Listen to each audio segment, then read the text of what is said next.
धन्यवाद शबनम जी, माला जी धन्यवाद बहुत बहुत सबका। इसके साथ ही कामना कमल कुंज का प्रसंग समाप्त होता है। आज के कुछ पृष्ठों में स्वामी जी महाराज ने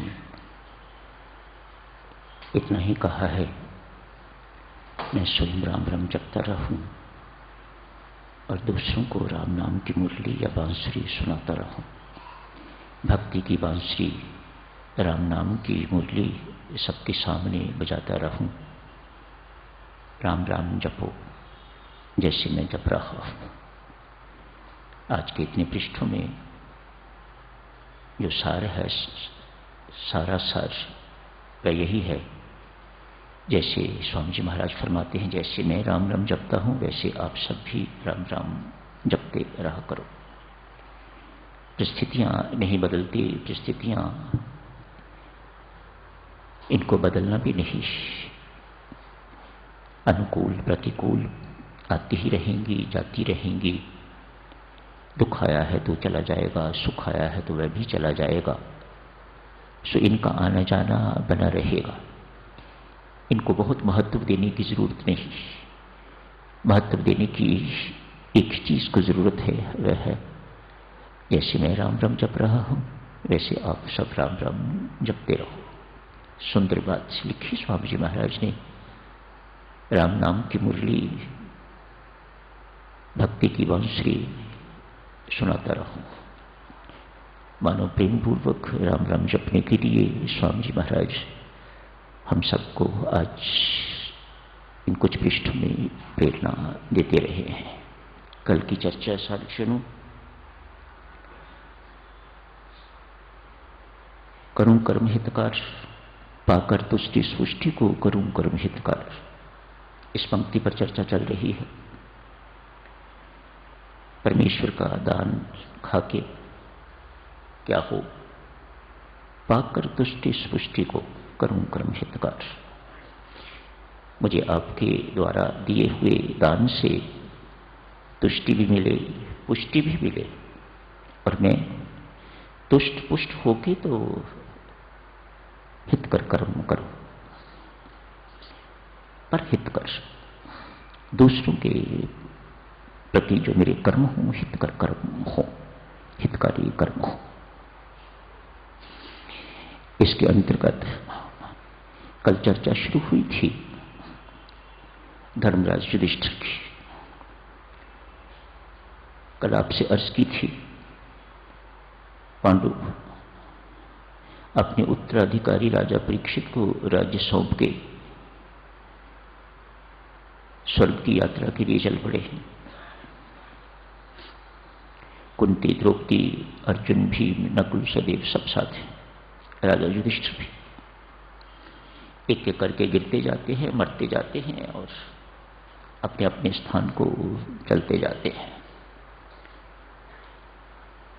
युधिष्ठिर की बारी है, सबको जाना है। चाहे वह युधिष्ठिर हैं, चाहे वह कृष्णचंद्र जी महाराज हैं, चाहे वह धनुषधारी रामचंद्र हैं। जो जन्मा है देवियों सज्जनों, वह जाके रहेगा, मर के रहेगा। बर्थ कितना सुंदर कहा है, बर्थ गारंटीज डेथ।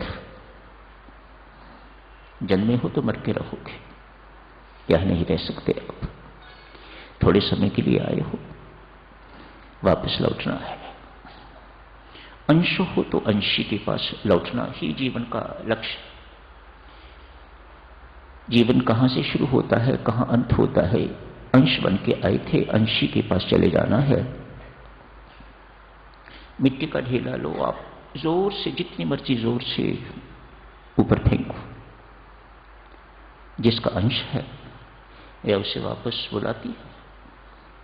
आप उसे ग्रेविटेशनल फोर्स कहो, आप उसे कुछ कहो। वह अंश जो ऊपर आपने उठाया था, उसे ऊपर फेंका था, वह अपने अंशी से मिलके रहेगा। लहरें सागर में उठती हैं, छोटी बड़ी, लगता है बहुत ऊंची ऊंची उठ रही हैं। पूर्णिमा में बहुत ऊंची ऊंची लहरें जाती हैं, लेकिन अपने अंशी के साथ मिलके ही उन्हें चैन आता है। राजा युधिष्ठिर की बारी है। एक कुत्ता देखा है रास्ते में,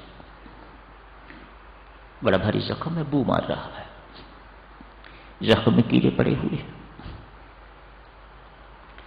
संवेदनशील हृदय है राजा युधिष्ठिर का, सामान्य हृदय नहीं है, क्रूर हृदय नहीं है। युद्ध तो किया,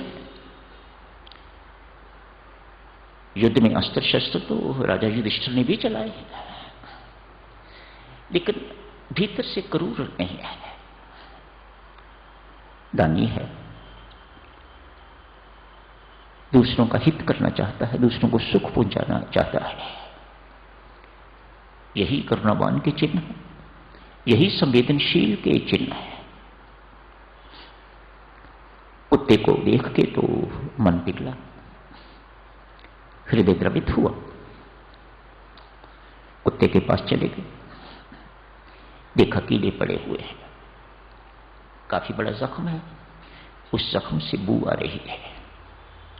कुत्ते की पीड़ा को स्वयं धर्मराज युधिष्ठिर महसूस कर रहे हैं। यह साधक का चिन्ह है। प्रार्थना करने वालों, यदि आपको दूसरे की पीड़ा ही महसूस नहीं होती तो आपकी पुकार कौन सुनेगा? आपके हृदय से पुकार निकल ही नहीं सकेगी। तभी निकलेगी हृदय से पुकार जब आप दूसरे की पीड़ा, जब आप अपने आप को दूसरे के पांव में डालोगे तो पता लगेगा कि कहां कील चुभ रहा है, कहां कांटा चुभ रहा है, तो आप उसे निकालने की चेष्टा करो। जब अपने लिए चेष्टा करते हो, उसी प्रकार की चेष्टा किसी दूसरे के लिए हो तो उसे प्रार्थना कहा जाता है, या प्रार्थना का रूप ले लेती है। डिलीवरी की पीड़ा पुरुष क्या जाने क्या होती है, महिला जान सकती है। जिसने पीड़ा सहन की हुई है वह जान सकती है कि डिलीवरी की पीड़ा किस प्रकार की होती है, कितनी होती है। तो किसी दूसरी को डिलीवरी के वक्त जाते हुए देख के उसका हृदय द्रवित होगा। परमात्मा सहाय रहना, अपने आप चीज निकलती है। पुरुषों को क्या पता कि डिलीवरी में क्या होता है, क्या पीड़ा होती है, कैसी पीड़ा होती है, ये अनुभव नहीं कर सकते। युधिष्ठिर कुत्ते की पीड़ा का अनुभव कर रहा है। कीड़े निकालता हूं तो मर जाएंगे, कीड़ों को निकाल के उनकी फूड खत्म हो जाएगी। जख्म, खून इत्यादि, बीक इत्यादि जो कुछ भी है वह कीड़ों का भोजन। इनका भोजन छीन के बाहर निकाल के फेंकता हूं तो ये मर जाएंगे। यदि वहीं रहने देता हूं जख्म में तो कुत्ता मर जाएगा, पीड़ा से तड़प तड़प के मर जाएगा। ये एक साधक के अंदर संघर्ष चल रहा है। आप सोचते हो ऐसे संघर्ष को संघर्ष कहना चाहिए? साधना है।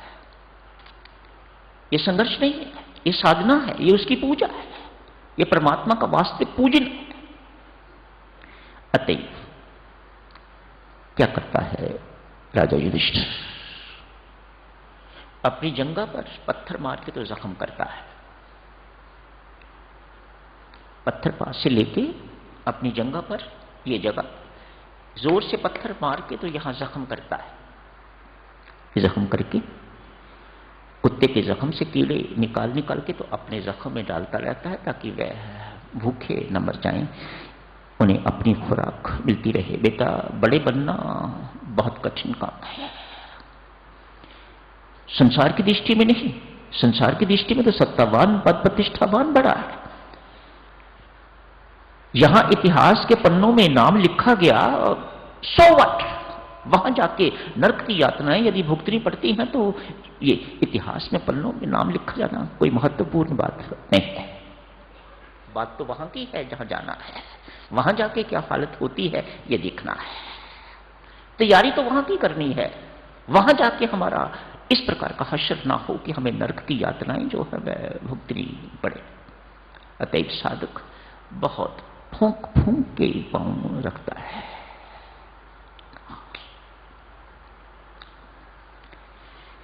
एक एक कीड़े को निकाल के अपने जख्म में डालता जाता है। कीड़े भी बच गए, कुत्ता भी बच गया। देवी देवता इस दृश्य को देख के तो फूलों की वर्षा कर रहे हैं धर्मराज युधिष्ठिर पर। वाह धर्मराज वाह, वाह धर्मराज वाह। कहते हैं साधक चलो, साक्षात धर्म प्रकट हो गया। धर्म प्रकट होके तो राजा युधिष्ठिर को आशीर्वाद ही नहीं देते, ज्ञान भी देते हैं। कहते हैं धर्मराज, जितने तेरे साथ आए थे सब छूट गए, तू अकेला। मानो धर्मराज ये यात्रा चाहे धर्मराज की है, चाहे किसी कंगाल की है, चाहे किसी संत महात्मा उच्च श्रेणी के संत की है या महापापी की है, ये यात्रा धर्मराज सबको अकेले ही करनी है। तो अकेला अपने जीवन काल में न जाने तूने कितने घर बसाए हैं, कितना धन उपार्जन किया है, कितना दान दिया है, कितना लोगों का भला किया है, इत्यादि इत्यादि। इस वक्त तेरे साथ जाने वाला कोई नहीं है, मैं हूं। धर्म कहता है मैं हूं। धर्म क्या शिक्षा दे रहे हैं धर्मराज को और हम सबको? धर्मराज के माध्यम से, युधिष्ठिर के माध्यम से ये यात्रा हर एक को अकेले ही करनी है। यदि किसी ने जिंदगी में धर्म कमाया है तो वह धर्म साथ जाएगा, और यदि अधर्म कमाया है तो फिर अधर्म भी साथ ही जाएगा। तेरे साथ जाने वाला कोई नहीं, मैं हूं। आओ दोनों चलते हैं। धर्म अपने साथ धर्मराज युधिष्ठिर को लेके जाते हैं। कल साथियों इसी बात पर चर्चा की जा रही थी, वह क्या है जो अपने साथ जाएगा। धर्म समझाता है नाम की कमाई आपके साथ जाएगी, जिसे सिमरन कहा जाता है। सेवा आपके साथ जाएगी। अनेक सारे शब्द हैं साधुजनों जो स अक्षर से शुरू होते हैं। सिमरन, सेवा, संयम, सत्कर्म, सद्विचार, सद्वृत्तियां, अनेक शब्द जो अक्षर स से, सत्संगति, सबसे ऊपर सत्संगति पीछा नहीं छोड़ती।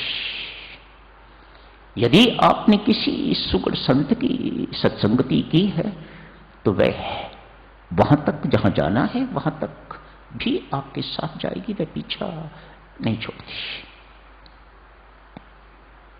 अनेक सारे शब्द जो अक्षर स से शुरू होते हैं साधुजनों,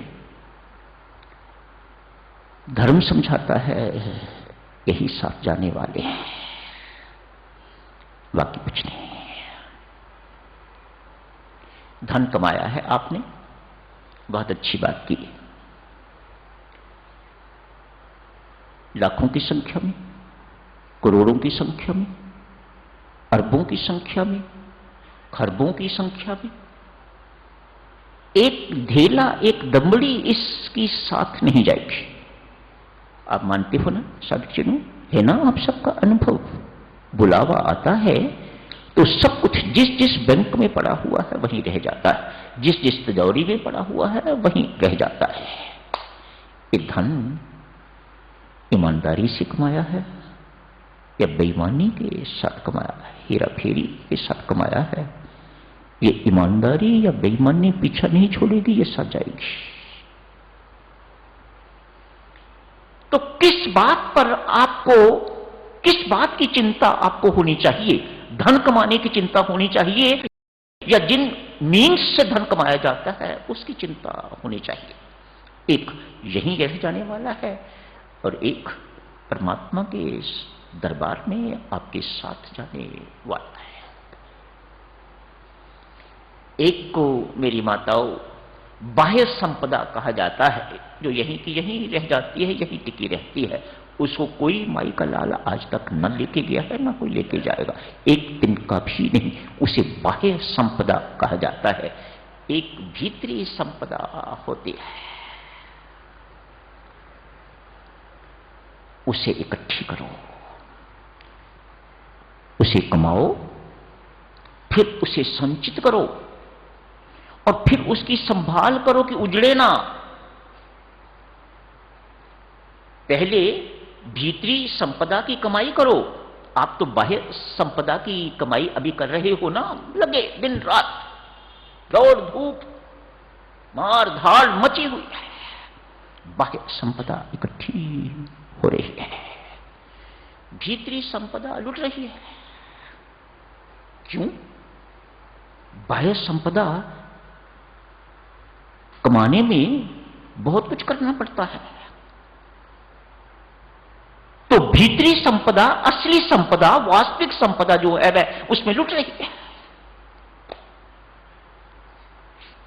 और ना सही, कम से कम श्वासों की संपदा तो लुट ही रही है।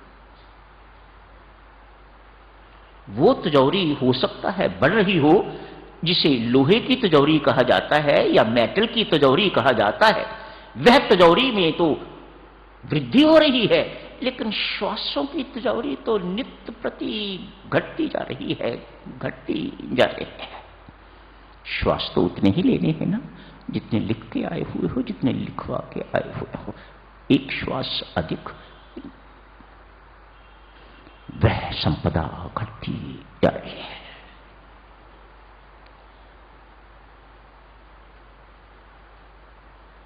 क्या करना चाहिए साधकजनों? परसों कर लेंगे चर्चा इसकी, आज यही समाप्त करने की इजाजत दीजिएगा।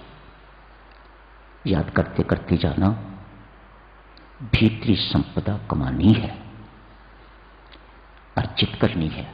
कमानी अर्थात अर्जित करनी है, संचित करनी है, तथा इसे नष्ट होने से बचाना है, स्टोर करना है इसे। इन्हीं बातों को याद करते करते साथ ही साथ राम राम जपते हुए घर लौटिएगा। धन्यवाद।